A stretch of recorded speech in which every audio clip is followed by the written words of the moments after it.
हम लोग engineering graphics में आइसोमेट्रिक स्टार्ट किए थे, जिसमें हम लोग आइसोमेट्रिक प्रोजेक्शन या व्यू प्लेन के क्वेश्चन का देख रहे थे। ठीक है, जिसमें सर्कल कंप्लीट हो गया था, ट्रायंगल कंप्लीट हो गया था। आज हम लोग बात करेंगे इस लेक्चर में कि आइसोमेट्रिक प्रोजेक्शन या आइसोमेट्रिक व्यू रेक्टेंगल का किस प्रकार से हम लोग ड्रॉ करते हैं। तो आइसोमेट्रिक प्रोजेक्शन और व्यू ऑफ ए रेक्टेंगल। तो चलिए सबसे पहले क्वेश्चन लिखते हैं। तो हम लोग रेक्टेंगल का देखेंगे।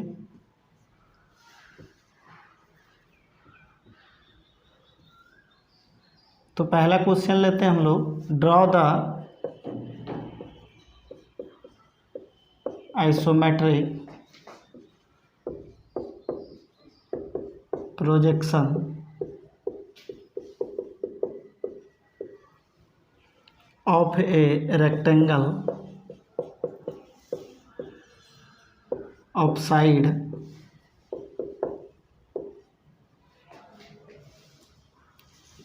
80 mm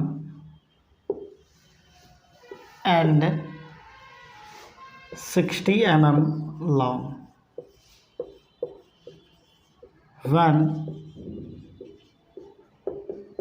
its plane वर्टिकल। ठीक है, दूसरा क्वेश्चन देखते हैं कुछ इस प्रकार, draw the isometric view of a rectangle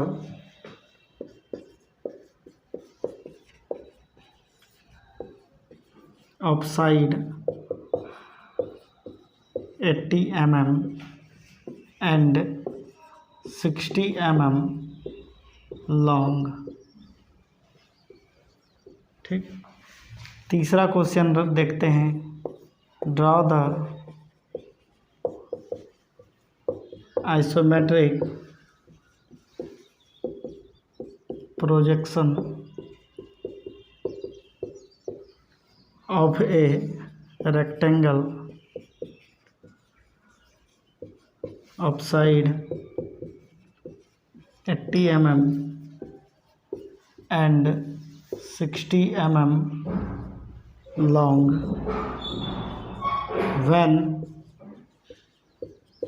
its plane horizontal। ठीक है, चौथा क्वेश्चन लेते हैं, draw the isometric view of a, कुछ बोल रहे थे कि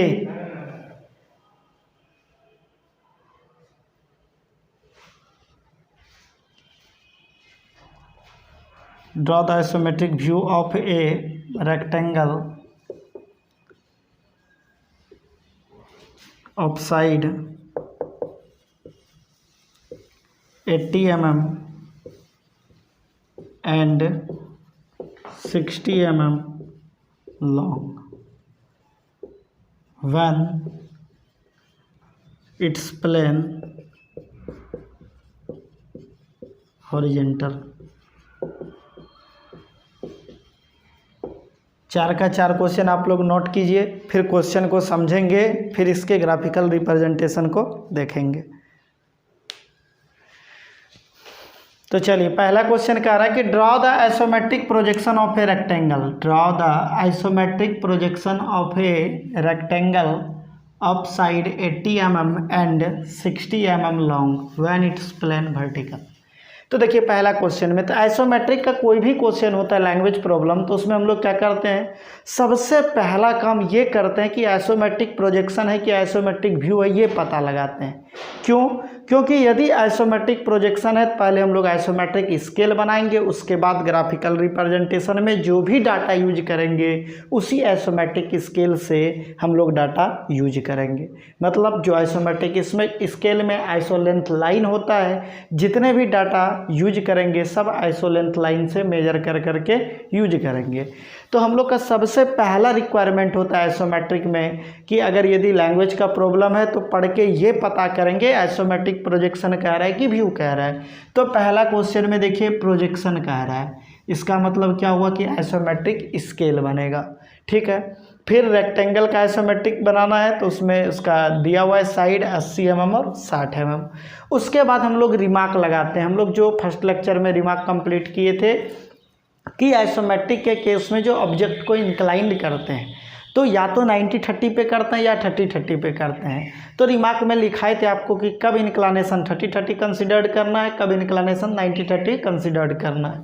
तो इस क्वेश्चन में देखिए कह रहा है कंडीशन में व्हेन इट्स प्लेन वर्टिकल, जब प्लेन वर्टिकल हो तो इंक्लानेशन क्या होता है 30-30 होता है। इसका मतलब पहला क्वेश्चन में क्या होगा, पहले आइसोमेट्रिक स्केल बनेगा, उसके बाद हम लोग रेक्टेंगल का आइसोमेट्रिक जो बनाएंगे तो उसमें इंक्लानेशन कितना रखेंगे 30-30 रखेंगे। चलिए दूसरा क्वेश्चन पढ़ते हैं। कह रहा है कि ड्रॉ द आइसोमेट्रिक व्यू। देखिए आइसोमेट्रिक व्यू कह रहा है, इसका मतलब टू स्केल से, जो अपने पास स्केल है उससे हम लोग क्या करेंगे, उसके मदद से हम लोग ग्राफिकल रिप्रेजेंटेशन करेंगे। यहाँ पे आइसोमेट्रिक स्केल नहीं बनेगा, एकदम माइंड में सेट कर लीजिए। आइसोमेट्रिक प्रोजेक्शन है तो आइसोमेट्रिक स्केल बनेगा, आइसोमेट्रिक व्यू है तो ट्रू स्केल से बनेगा। ठीक है, उसके बाद कह रहा है रेक्टेंगल का, उसमें डाटा आपको दिया हुआ है लंबाई चौड़ाई, कंडीशन नहीं दिया हुआ है। कंडीशन नॉट गिवन के केस में भी इंक्लानेशन कितना रखते हैं 30-30।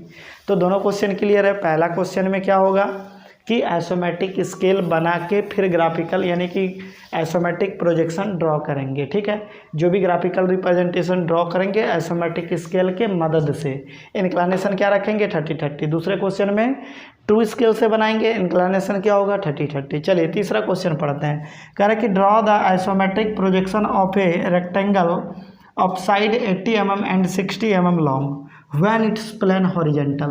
तो देखिए तीसरा नंबर क्वेश्चन में भी आइसोमेट्रिक प्रोजेक्शन कह रहा है, इसका मतलब क्या होगा, यहाँ भी आइसोमेट्रिक स्केल बनेगा। उसके बाद डाटा दिया हुआ है लंबाई चौड़ाई, उसके बाद यहाँ पे इंक्लानेशन के लिए कंडीशन देखिए व्हेन इट्स प्लेन हॉरिजेंटल।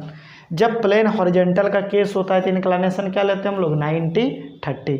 मतलब तीसरा क्वेश्चन में आइसोमेट्रिक पहले स्केल बनाएंगे, उसके बाद जो भी डाटा यूज करेंगे जो भी डाटा यूज करेंगे आइसो लेंथ लाइन का डाटा यूज करेंगे, उसके बाद इंक्लानेशन क्या रखेंगे 90-30।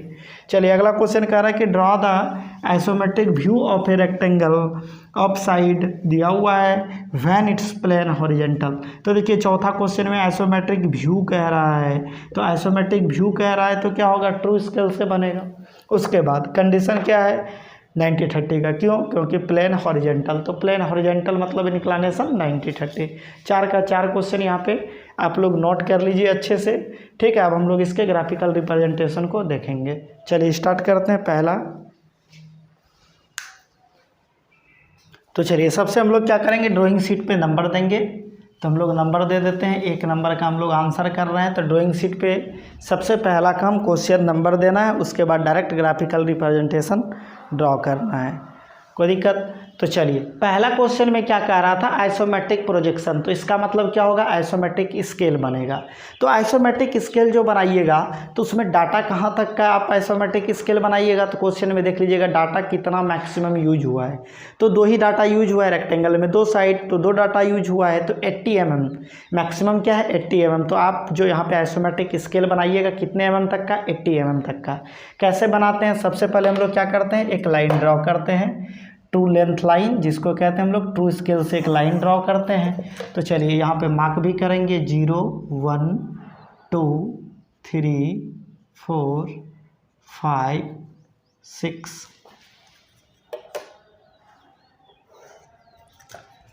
7 8।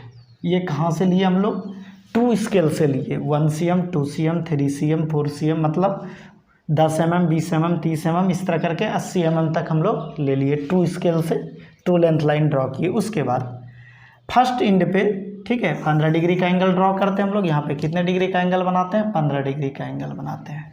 लास्ट एंड पे 45 डिग्री का। उसके बाद क्या करते हैं, 45 डिग्री पे सभी पॉइंट पे लाइन एक्सटेंड कर लेते हैं। तो एक बार 45 पे ड्राफ्टिंग मशीन को सेट कर लीजिएगा, बस इसी के पैरेलल प्रत्येक पॉइंट पे लाइन एक्सटेंड कर लीजिएगा। ठीक है, प्रत्येक पॉइंट पे लाइन एक्सटेंड कर लेना है आपको।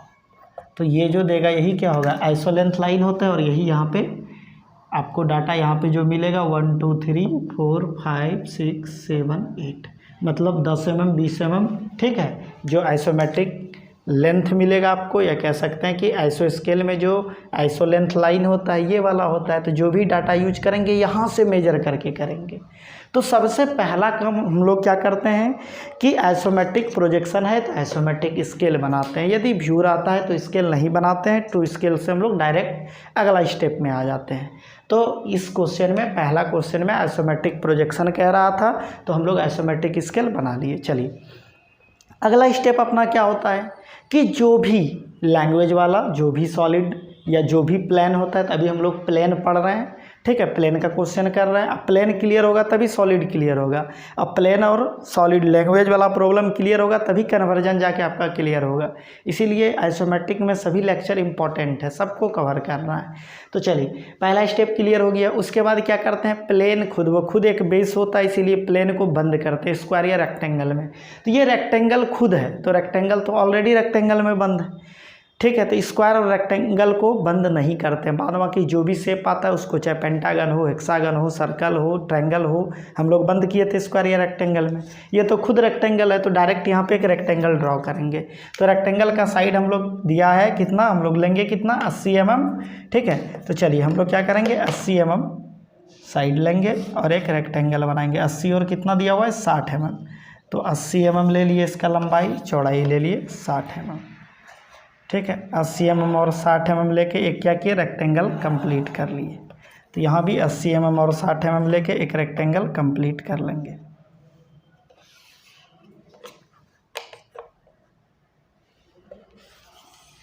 ठीक है, इसको डायमेंशनिंग भी करना है। डायमेंशनिंग मोस्ट इम्पॉर्टेंट होता है इंजीनियरिंग ग्राफिक्स या ड्राइंग में। तो चलिए डायमेंशनिंग इसको कर लेते हैं।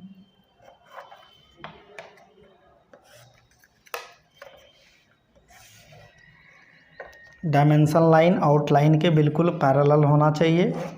उसके बाद डायमेंशन लाइन आउटलाइन से मिनिमम 5 mm के दूरी पे होना चाहिए। ये दूरी 5 mm, उससे ज़्यादा, ठीक है, कम नहीं होना चाहिए 5 mm से। एरो 1:3 में सारा कॉन्सेप्ट आपका क्लियर होना चाहिए। कितना ये आपका 80, ये कितना आपका 60। यहाँ पे हम लोग एरो बना लेंगे। तो डायमेंशनिंग कर लिए। उसके बाद अगला स्टेप, तो ये रेक्टेंगल ऑलरेडी रेक्टेंगल में बंद है, तो रेक्टेंगल और स्क्वायर को हम लोग बंद नहीं करते हैं ये, क्योंकि वो खुद रेक्टेंगल या स्क्वायर होता है, ठीक है। उसके बाद नाम दे देंगे इसको ABCD। उसके बाद अगला स्टेप क्या करते हैं हम लोग, कंडीशन लगाते हैं। तो इस क्वेश्चन में कंडीशन कितना है, कंडीशन क्या कर रहा है, व्हेन इट्स प्लेन वर्टिकल। तो प्लेन वर्टिकल के केस में क्या होता है, इंक्लिनेशन 30-30। तो 30-30 डिग्री पे 2 लाइन मार्क करेंगे हम लोग। 2 लाइन मार्क कर लिए 30-30 डिग्री पे। चलिए उसके बाद अगला स्टेप देखिए। अगला स्टेप क्या करना है आपको, अगला स्टेप ये है कि कोई एक पॉइंट इसको कंसीडर कीजिए। सपोज हम इसको ए पॉइंट कंसीडर कर रहे हैं, तो ए से कौन मिला है, बी। तो यहाँ से ए से बी कंपास से, क्योंकि यहाँ पे ये 80 लिए हैं आइसोलेंथ लाइन से, तो यहाँ पे मेजर करने से कोई फ़ायदा है नहीं, यहीं मेजर कर लेते हैं हम लोग, दोनों बराबर होगा। तो कंपास से ए से बी को मेजर करेंगे, ए से बी का आर्क लगाएंगे, कहीं आर्क मिलेगा बी। फिर कंपास से ए से डी को मेजर करेंगे, क्यों, क्योंकि ए से बी मिला था तो बी का आर्क लगाए। फिर ए से कौन मिला है, डी, तो ए से डी का मेजर करेंगे, ए से डी का आर्क लगाएंगे, कोई दिक्कत। उसके बाद डी और बी से कौन मिला है, सी, तो डी से सी को मेजर करेंगे, डी से सी का आर्क लगाएंगे। फिर बी से सी मिला हुआ है तो बी से सी को मेजर करेंगे, आर्क लगाएंगे, कोई दिक्कत। तो चलिए हम लोग क्या करेंगे, ए से बी को मेजर करेंगे, ए से बी का आर्क लगाए। उसी प्रकार ए से डी को मेजर किए, ए से डी का आर्क लगाए। अब डी से मिला हुआ है सी, तो डी से सी को मेजर करेंगे, डी से सी का आर्क लगाएंगे। ठीक उसी प्रकार बी से सी को मेजर करेंगे, सी का आर्क लगाएंगे। चलिए तो चलिए डी से सी को यहाँ मेजर किया, डी से सी का आर्क लगाया, कहीं आर्क लगेगा। उसी प्रकार बी से सी को मेजर किया, बी से सी का आर्क लगाया। जिस पॉइंट पे आर्क लगा वही पॉइंट क्या हो जाएगा, सी। और सबको मिला दीजिए तो यहाँ पे जो रेक्टेंगल बनेगा यही आइसोमेट्रिक प्रोजेक्शन ऑफ रेक्टेंगल हो जाएगा, कोई दिक्कत। चलिए सबको मिला लेते हैं। रेक्टेंगल कब बनेगा, जब ए बी सी डी सभी पॉइंट को आप मिलाइएगा। तो यहाँ भी ए बी सी डी सभी पॉइंट को आप मैच कराइए, तो फाइनली जो यहाँ पे एक रेक्टेंगल बनेगा, यही इस रेक्टेंगल का आइसोमेट्रिक प्रोजेक्शन हो जाएगा। कोई दिक्कत है पहला क्वेश्चन में? ठीक है, यहाँ पे इंक्लिनेशन भी दिखाना हो तो आप दिखा सकते हैं 30 डिग्री। यहाँ डायमेंशनिंग करना कोई ज़रूरी नहीं है, यहाँ पे ऑलरेडी हम लोग कर चुके हैं। तो पहला क्वेश्चन में किसी को कोई डाउट नहीं होना चाहिए, इसी प्रकार हम लोग कर लेंगे। चलिए अब दूसरे क्वेश्चन की ओर बढ़ते हैं हम लोग। तो दूसरा क्वेश्चन में कह रहा था कि आइसोमेट्रिक व्यू, तो सबसे पहले आइसोमेट्रिक व्यू कह रहा था, तो आइसोमेट्रिक स्केल बनेगा? नहीं बनेगा। अब जो भी बनाएंगे हम लोग, तो यहाँ पे जो भी डाटा यूज करेंगे हम लोग क्या करेंगे, सभी डाटा ट्रू स्केल से लेंगे। चलिए डायरेक्ट स्टेप 2 पे आ जाता है। आइसोमेट्रिक प्रोजेक्शन और व्यू में यही डिफरेंस होता है मेनली। ठीक है, आइसोमेट्रिक प्रोजेक्शन में आइसोमेट्रिक स्केल से डाटा पहले स्केल बनाएंगे, उसी स्केल से डाटा को मेजर कर करके ग्राफिकल रिप्रेजेंटेशन करेंगे। जबकि व्यू में क्या होता है, तो जो भी हम लोग ड्रॉ करेंगे, जो भी हम लोग ग्राफिकल रिप्रेजेंटेशन करेंगे, उसमें डाटा ट्रू स्केल से यूज करेंगे। तो चलिए दूसरा का आंसर 2 मिनट में क्लियर हो जाएगा। तो हम लोग क्या करेंगे, ट्रू स्केल से पहले रेक्टेंगल बना लेंगे। कोई दिक्कत? ट्रू स्केल से 80 mm ले लीजिएगा, 60 mm लेके एक रेक्टेंगल बना लीजिएगा। उसके बाद अगला स्टेप कंडीशन देखिएगा। तो कंडीशन नॉट गिवन है, नॉट गिवन में भी क्या होता है, इंक्लिनेशन 30-30। तो फिर इसी तरह इसको 30-30 पे इंक्लाइन कर लीजिएगा। तो दूसरा का आंसर कंप्लीट हो गया। कोई दिक्कत? इसमें क्या करना है, आपको ट्रू स्केल से सिर्फ बनाना है, क्योंकि यहाँ भी कंडीशन नॉट गिवन है, इंक्लिनेशन 30-30 ही होगा। सेम इसी प्रोसेस से बनाएंगे, दूसरा का आंसर ही कंप्लीट हो गया। कोई दिक्कत है? चलिए टाइम लॉस नहीं होगा, इसीलिए हम शॉर्टकट मेथड लगा रहे हैं। तो आप लोग क्या कीजिएगा, इसको ट्रू स्केल से पहले बनाइएगा, इसी से फिर मेजर करके इसको 30-30 डिग्री पे इंक्लाइन कर लीजिएगा। 30-30 पे इंक्लाइन क्यों किए, क्योंकि यहाँ पे कंडीशन नॉट गिवन, दिमाग में लिखा है कंडीशन नॉट गिवन मतलब इंक्लिनेशन 30-30। उसके बाद आइसोमेट्रिक स्केल क्यों नहीं बना, क्योंकि आइसोमेट्रिक व्यू कह रहा है, तो व्यू जब भी कहेगा तो ट्रू स्केल से बनाएंगे। कोई दिक्कत?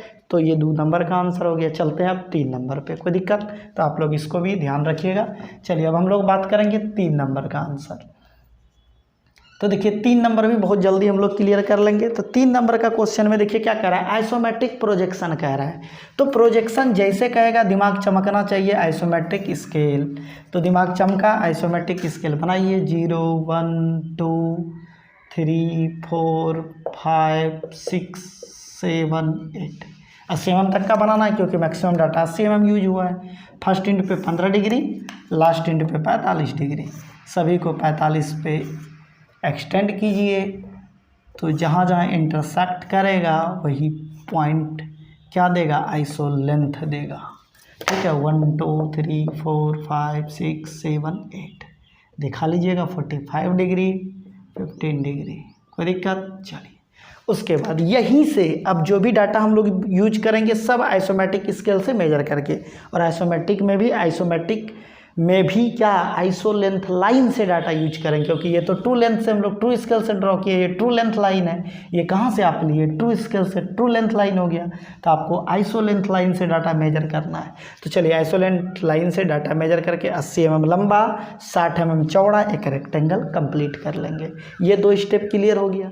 तीसरा हम लोग कंडीशन देखेंगे क्या है। तो तीसरा क्वेश्चन में देखिए आप कह रहा है कि व्हेन इट्स प्लेन हॉरिजेंटल, तो प्लेन जब भी हॉरिजेंटल कहेगा तो इंक्लिनेशन क्या होगा, 90-30 होगा। इसका मतलब एक साइड 90 पे इस बार इंक्लाइंड करेंगे, एक साइड 30 पे, उसके बाद रेक्टेंगल कंप्लीट कर लेंगे। चलिए तो हम लोग क्या करेंगे, एक रेफरेंस के लिए लाइन ड्रॉ करेंगे, उस रेफरेंस पे एक एज 90 डिग्री पे, एक एज 30 डिग्री पे एक्सटेंड करेंगे, फिर हम लोग का आंसर कंप्लीट हो जाएगा। चलिए हम लोग एक रेफरेंस के लिए लाइन ले लिए, उसके बाद एक एज हम लोग क्या किए, 90 डिग्री पे, कोई एक एज आप ले सकते हैं, स्वतंत्र हैं, जिधर इच्छा हो 90, जिधर इच्छा हो 30 आप ले सकते हैं।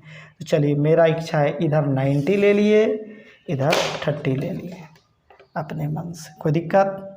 चलिए कोई डाउट नहीं होना चाहिए। तो यहाँ पे हम लोग ले लिए आपका 30 डिग्री पे, ये ले लिए 90 डिग्री पे। आप स्वतंत्र है, इधर भी 30 ले सकते हैं, इधर नंबर आने दीजिए, इधर भी 30 ले सकते हैं। हम रिमार्क में भी बताए थे स्वतंत्र है, जिधर इच्छा हो। चलिए अब क्या करेंगे, कोई एक पॉइंट कंसीडर्ड करेंगे। सपोज इसको बी कंसीडर्ड किए, तो बी से कौन मिला हुआ है, सी। तो बी से सी को मेजर किया, बी से सी कारक लगाया, सपोज यहीं पे लगा, ये एक्सटेंड भी हो जाए चलेगा, टेंशन नहीं लेना है। तो चलिए बी से सी को मेजर किए, बी से सी कारक लगाए। अब बी से कौन मिला है ए, तो बी से ए को नापे, बी से ए कारक लगाए। सपोज यहाँ पे मिला ए। अब देखिए ए और सी से कौन मिला हुआ है डी, तो ए से डी को मेजर करेंगे, ए से डी कारक लगाएंगे। ठीक उसी प्रकार सी से डी को मेजर करेंगे, सी से डी कारक लगाएंगे। जहाँ इंटरसेक्ट करेगा सभी को मिला देंगे। ठीक है, चलिए अब हम लोग क्या करेंगे, सभी पॉइंट को मिला देंगे तो ये रेक्टेंगल कंप्लीट हो जाएगा और यही इस रेक्टेंगल का आइसोमेट्रिक प्रोजेक्शन होगा। कोई दिक्कत? तो चलिए हम लोग क्या किए थे, सी से डी को मेजर किए थे, सी से डी का आर्क, और ए से डी को मेजर किए थे, ए से डी का आर्क। अब क्या करेंगे, सभी पॉइंट को मिला देंगे। चलिए मिलाते हैं।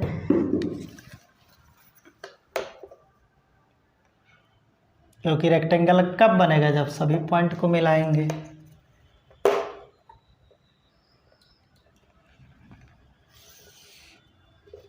और यहाँ पे ध्यान रखना है, जो भी हम ग्रीन मार्कर यूज कर रहे हैं वो HB पेंसिल है, जो भी ब्लैक मार्कर यूज कर रहे हैं 4H पेंसिल है। इस बात को आपको एकदम बिल्कुल ध्यान रखना है। ठीक है, पेंसिल पे कमांड बहुत ज़रूरी है, तो ध्यान रखिएगा। यहाँ जो भी हम लोग ग्रीन मार्कर यूज कर रहे हैं क्या है, HB है, ब्लैक मार्कर क्या है, 4H है। कोई दिक्कत? तो यहाँ पे आपका तीसरा क्वेश्चन का आंसर भी कंप्लीट होता है। ठीक है, अब हम लोग बात करेंगे चौथा क्वेश्चन। देखिए चौथा क्वेश्चन में कह रहा था आइसोमेट्रिक व्यू। तो जैसे व्यू कहा, इसका मतलब क्या हो जाएगा, ट्रू स्केल। तो मतलब आइसोमेट्रिक स्केल तो नहीं बनेगा उसमें। चलिए तो अब क्या करेंगे, हम लोग ट्रू स्केल से पहले रेक्टेंगल बना लेंगे। जिसका भी आइसोमेट्रिक कहेगा पहले हम लोग उसको ड्रॉ करते हैं। तो ट्रू स्केल से हम लोग क्या करेंगे, एक रेक्टेंगल बना लेंगे। रेक्टेंगल में 80 mm लंबाई ट्रू स्केल से लेंगे, 60 mm चौड़ाई ट्रू स्केल से लेके एक रेक्टेंगल बना लेंगे।